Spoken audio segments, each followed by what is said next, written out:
Hello everyone and welcome back. Here's a video I should have been making the whole time, but I've been too busy to make it, but I'm finally taking some time to make it. We're going to be tracking the value of my completed rocket collection over time. So I'm thinking maybe once a month or maybe once every 2 months, what we'll do is we'll take all the cards and I'll tell you how their price has changed over time. And this helps you develop sort of like an intuitive concept of card value, which is something I've developed over time as well. Now, we'll start with the Dark Charizard. He's probably one of the most beautiful cards and most desirable cards to pull out of the collection. Ooh. And this is a PSA 10. I bought him a long time ago for $1,000. And today he sells in Buy It Now for $5,900. So this is not the sold price. This is the Buy It Now price. I like to run off of Buy It Now prices. Some people think you should only you should only run off of the sold prices. That's not true in my opinion, because once a card is sold, it's not guaranteed you could get it at that price again. The remaining sellers would have to agree to that price, and they might not. But you can see back here in April, his buy now price was $9,000, and then today in December, it's only $5,900. So this has fallen almost by half. However, if we go back, you can see around what is this? This 8/11/20. So this would have been last year. You can see he was actually cheaper at this point. So it's not that he's never fallen before. So look, 4,000, 3,000, 3,000. He's actually been in this price range before, and then he exploded around Christmas and April time. That's what we also saw happen with cryptocurrencies. They did the same thing around that time period before they crashed. And probably what affected that was all of the stimulus check money that went out, not just to people, but to businesses as well, who had lots of extra income. Okay, so he goes from 9,000 to about 6,000, a $3,000 difference. Is it a good time to buy a Dark Charizard? Maybe. It depends on if he continues to fall anymore.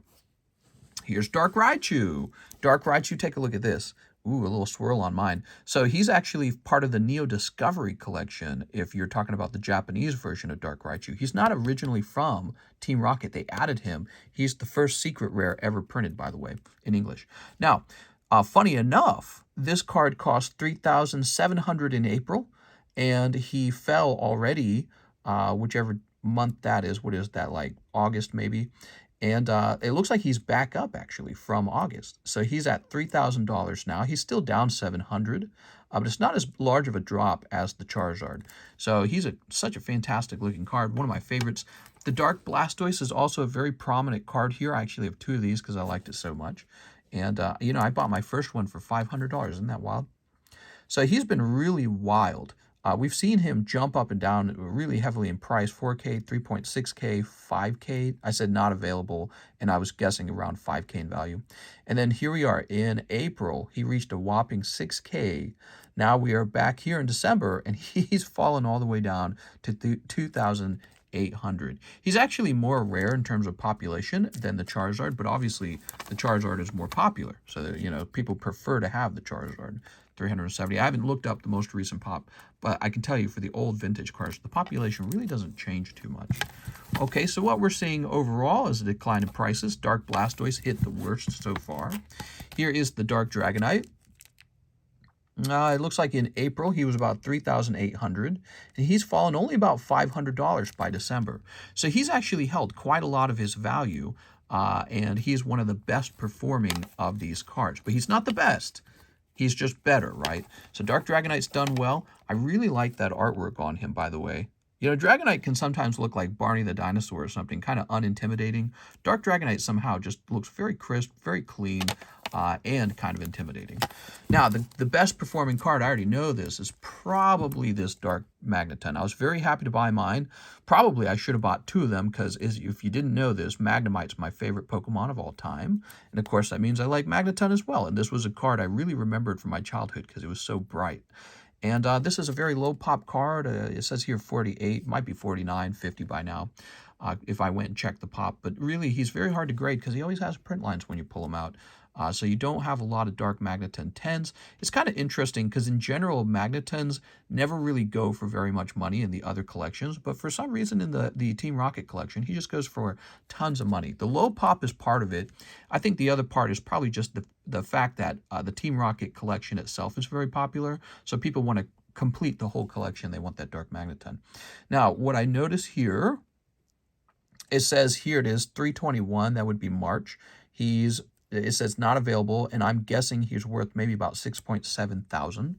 And then here in, maybe this is August. Is it July? It might be August. 8.5 thousand, he's available. And now today, he's not available. He last sold very recently for $7,000.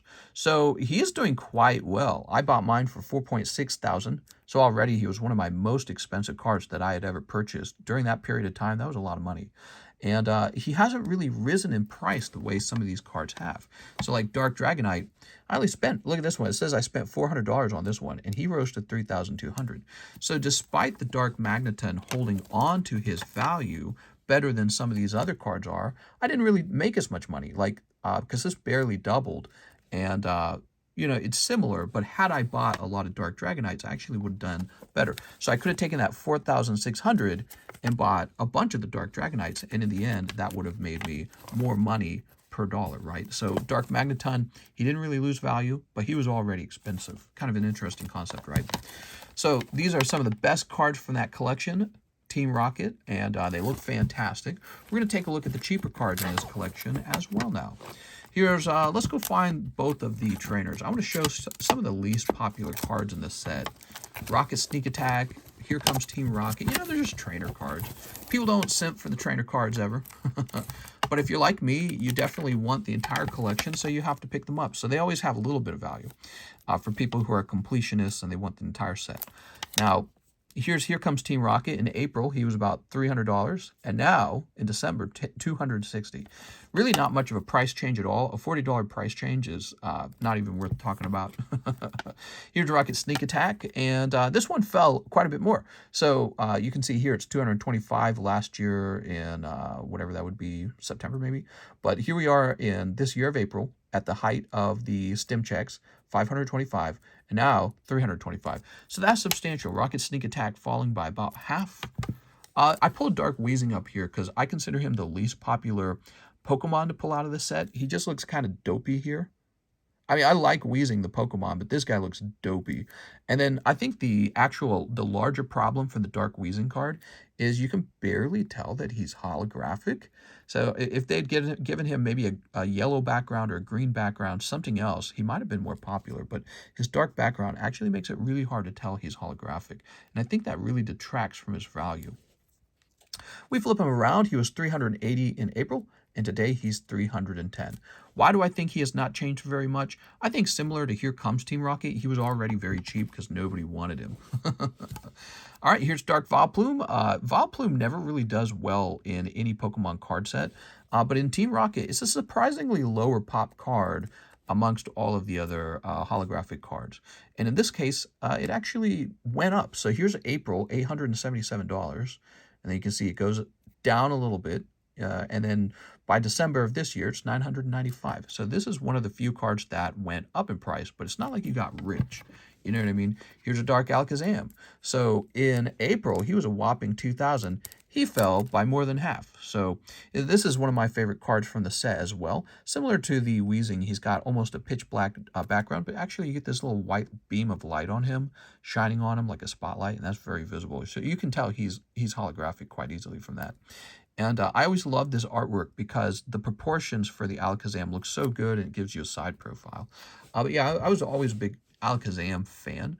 These days, I'm not as big of a fan as Alakazam. I don't know what it was. Maybe it's I've matured more and my tastes have changed slightly. Here's Dark Golbat. I surprisingly like Dark Golbat. I think is a great depiction of Golbat, by the way. And the fact that it's one of the holographic versions of Golbat you can collect is really cool because obviously later Crobat becomes a holographic rare in a bunch of sets, but Golbat really isn't treated as a super special Pokemon very often. So this is one of the best Golbats you can collect. And he went from 736 to 570. Very similar pattern. He did drop in value, not too much. Dark Dugtrio. I love this Dark Dugtrio. He looks like he's breaking into someone's home. A little more of that criminal identity going on. Now it says here in April, 815. Today, 750. Really, again, not much of a difference. Similar to the Vileplume, he is also an unusually lower pop card for this collection. So you just pay a little more to obtain the Dark Dugtrio. Here's the Dark Gyarados. So you would hope that the Dark Gyarados goes up in value because of the Celebrations collection bringing more attention to him. And it looks like in April, he was $1,156. Today, almost half of that. So it's not like he's going crazy right now. And I don't know, maybe the Celebration set will actually make him less popular because he will be so easy to collect from there and you won't need the expensive version from Team Rocket. Dark Hypno is one of my most favorited art designs of Hypno here. I always really liked him. I wish in the game they would like redesign Hypno so he plays more of a distinct role from Alakazam. Yeah, I'd like for him to be like Dark type or something. I don't know.